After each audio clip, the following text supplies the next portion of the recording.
প্রশ্ন, শেষ প্রশ্ন উপন্যাসটির রচয়িতা কে? সঠিক উত্তর শরৎচন্দ্র চট্টোপাধ্যায়।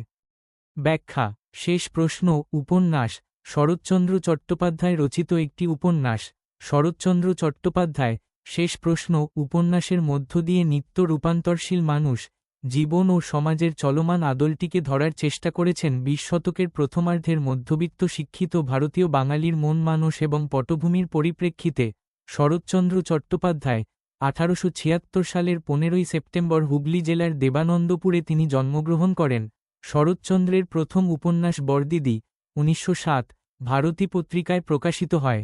তার প্রথম প্রকাশিত গল্পের নাম মন্দির। তিনি মন্দির গল্পের জন্য ১৯০৩ সালে কুন্তলীন সাহিত্য পুরস্কার লাভ করেন। শরৎচন্দ্র চট্টোপাধ্যায় রচিত রাজনৈতিক উপন্যাস হল পথের দাবি, যা ১৯২৬ সালে প্রকাশিত হয়। এটি ব্রিটিশ সরকার বাজেয়াপ্ত করেছিল। তার রচিত বিখ্যাত উপন্যাস দেনা পাওনা, বরদিদি, বিরাজবউ, পণ্ডিতমশাই, পরিণীতা, চন্দ্রনাথ, দেবদাস, চরিত্রহীন, গৃহদাহ, পথের দাবি, শেষ প্রশ্ন, শেষের পরিচয় ইত্যাদি